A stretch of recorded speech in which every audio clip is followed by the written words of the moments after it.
এই নৌকা তুলছে। আবার হাফিজি হুজুর উডার আগে আগে উনি নেমে গেছে। হাফিজি হুজুর আসছেন, আইসা বলতেছেন কি ব্যাপার, নেমে গেল। হুজুর যাওন লাগতো না, যেই রোদ, নৌকার চাল নাই। হাফিজি হুজুর নাকি ওনারে বললেন আসো আসো, রোদ্রের সূর্যের কাজ সূর্যে করব, আমগো কাম আমরা করব। মানুষ কম, কাজ ছিল বেশি। জোনায়েদ আল হাবিব সাহেব বলেন হুজুর উঠলেন, আমরা আবার উঠলাম। হাফিজি হুজুর যখন বসলেন তাৎক্ষণিক আকাশে একটা বৃষ্টির চাকা এসে আমাদেরকে ছায়া দেওয়া শুরু করল। একা এক ইশক নে মুঝকো জাগায়া, একা এক ইশক নে মুঝকো জাগায়া, जगा कर सो मुसीबत में गिराया, ला इलाहा इल्लल्लाह, ला इलाहा इल्लल्लाह। মানুষ কম, কাজ বেশি। হযরত হাফিজ হুজুর রহমতুল্লাহ আলাইহি, ওনার এক মুরিদ, আমি মনে করছি কোনো মাদ্রাসার শেখুলে দিস, ডরে কথা কই না।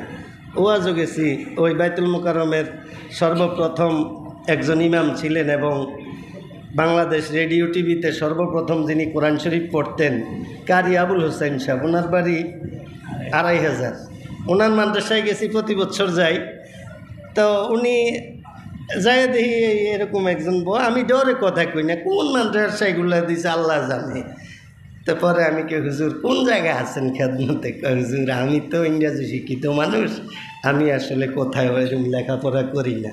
আমি তো এটা পাইলেন কু, এই লেবাস, এই অবস্থা? কয়টা হাফিজি হুজুরের বরকত।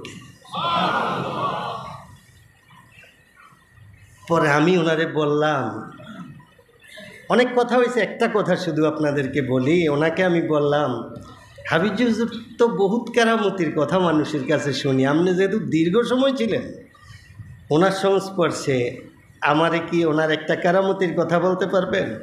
বহু কেরামতি আছে, আপনি তখন স্টেজে চলে যাবেন, একটা কথা আপনারে বলি। আমি কি বলেন?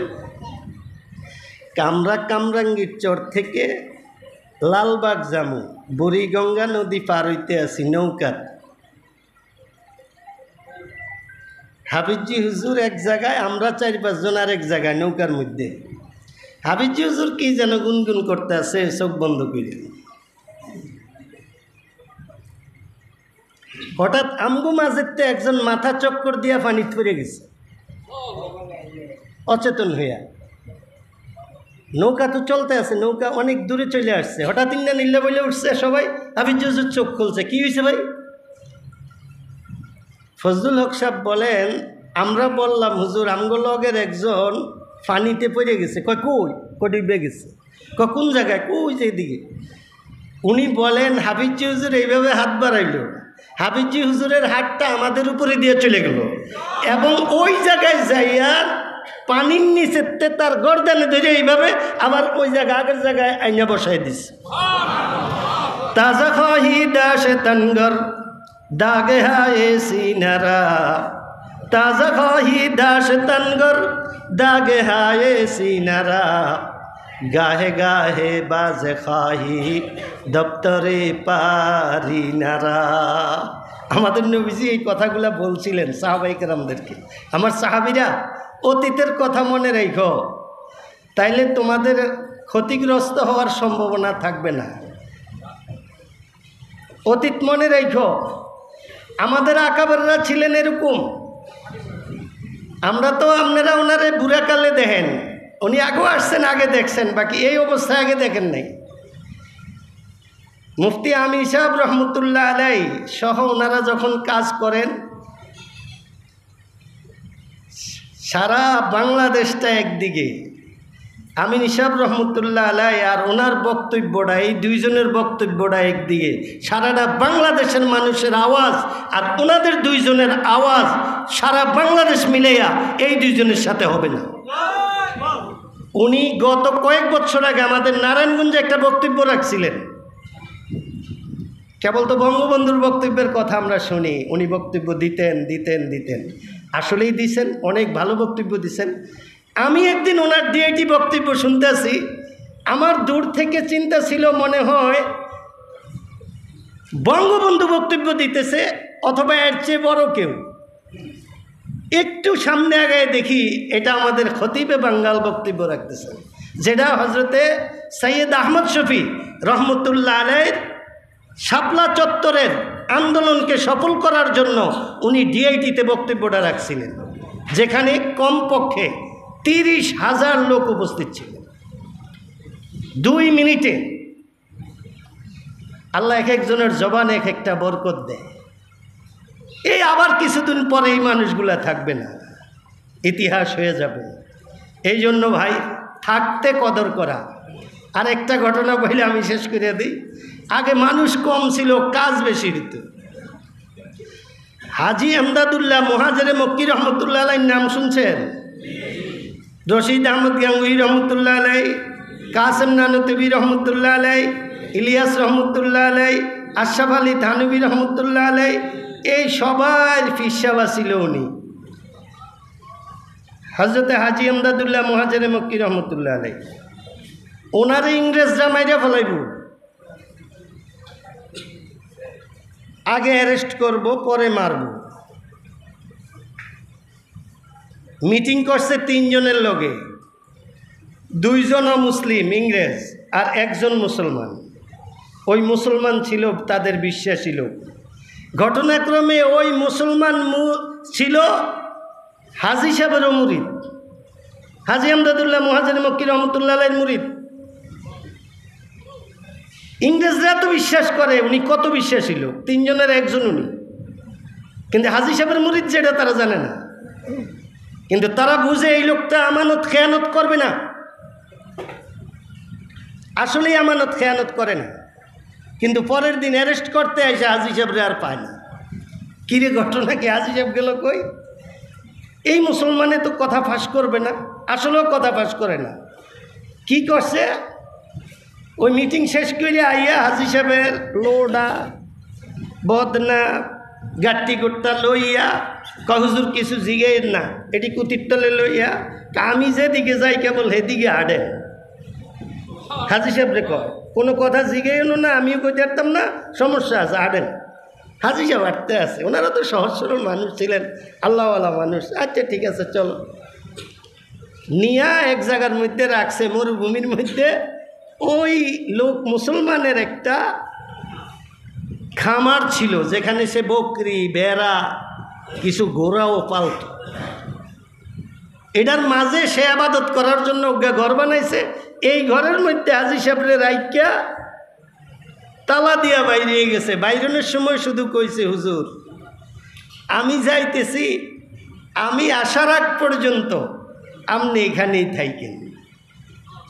ইংরেজরাতে পায় না, তদন্ত নামছে, নেমে দেখে যে এই মুসলমানে কথা ফাঁস না করলেও মুসলমানে এরে লইয়া বাইরেছে কোনো দিকে গেছে কই। পরে তদন্ত করতে করতে করতে করতে মুসলমানের হিসাব করতে করতে দেখে যে তার একটা খামার আছে, ওই খামারের ভিতরে ঢুকছে সে। তাদের কাছে খবর গেছে এই খামারের ভিতরে তার একটা ইবাদত করার জায়গা আছে। তারা ধারণা করছে তাইলে ওখানে নিয়েই রাখছে। মুসলমানরা আর এটা বলে না, পুরা ইংরেজরা ওনার খামার ঘেরাও কইরা এইবার মুসলমানরা খবর দিচ্ছে, আয়ো অমুক জায়গায় আসো, ওখানে না তোমার একটা খামার আছে, তুমি বলে অনেক বকরি ভেড়া পালো ঘোড়া পালো, আমরা কিছু কিনবো। হ্যাঁ দিলে একবার ইয়া দিচ্ছে যে আরে যাই না নি গেল বা কিছু যাক। ঘুরার ভিতরে ঢুকিয়া তারা এই চারিদিক দিয়া কেবল ঘুরে, যাক তাইলে জানেন কেবল যেহেতু বকরি আর ভেড়ে দেহে ঘোড়ায় দেহে, তাইলে এরা জানে না। একটু মন্ডার মধ্যে ইয়া হয়েছে, ও মাঝামাঝি ঘর যে কোন ইচ্ছা পথে এবার মাইজি দিয়ে আডা শুরু করছে। আডা শুরু করে ওই ম্যাপ মতো ওই ঘরের সামনে। কয়টা কি কয়টার মধ্যে আমি মাঝে মধ্যে আইলে একটু বসি আরাম টারাম করি, আমগো ধর্ম অনুসারে কিছু আবাদত করি, কাছে তালাটা একটু খোলো। এইবার তার দিলের মধ্যে ফেরেশানি এসে বলল, আয় হায়, নিজে হাতে ধরে আইন না হুজুর আটকে দিমু। খুব আফসোস তার দিলের মধ্যে।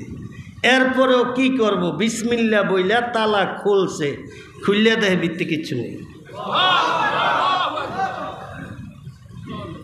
কিন্তু এখানে একটা বদনা আছে, কিছুক্ষণ আগেও এখানে পানি ব্যবহার হয়েছে, কেউ অজু করছে, এরকম কিছু আলামত বোঝা যায়। এখানে পানি ব্যবহার করছে কে? আমার মনে হয় পানি কেউ ব্যবহার করে না, হয়তো বদনাটা কি লিক কিনা আমি কইতে পারি না। বদনাটা আসলে লিক ছিল না, এমনি আলগি দিছে, আরে বদনাটা আল্লাহর হুকুমেই পানি ভরা শুরু হয়েছে। আসলে এখানে হাজী সাহেব অজু করছিলেন, পাইল না, নার্ভাস হয়ে ইংরেজরা চলে গেল, মুসলমানও বাইরে হয়ে গেল গিয়া। কিন্তু আমি যদি কোনো জায়গায় কিছু হারাই, এটা দেখার জন্য কিন্তু আবার ওই জায়গায় তালাশ করতে আসি, গুরুত্বপূর্ণ জিনিস হইলে। মুসলমানের তো হুঁশ নেই, তালা দিয়ে বাইরে হয়ে গেছে, কিন্তু তাগরে বিদায় কইরা আবার আইছে, আয়া বিসমিল্লা কইয়া তালা খুলছে, খুললে দেয় হাজী সাহেব ভিতরে বইয়া বইয়া আল্লাহ আল্লাহ করতে আছে। ওই মুরিদ বলে, হাজী সাহেব কিছুক্ষণ আগে যে আমরা আসছিলাম তখন আপনি কোথায় ছিলেন? হাজী সাহেব বললেন, ও আমার মুরিদ, কে কোন সময় আসছো এটা আমি জানি না, বাকি কিছু সময় আমি আসমানে ছিলাম এটা আমি জানি। এমদাদিয়া ফয়জে দরিয়া বাহা দে हमको रोशन कर इलाही उनमें से यूं सीने गीती पर रोशन असलाफ का ये किरदार रहे आँखों में रहे अनवार हरम आँखों में रहे अनवार हरम सीनों में दिल बेदार रहे। अस्सलामु अलैकुम रहमतुल्लाह।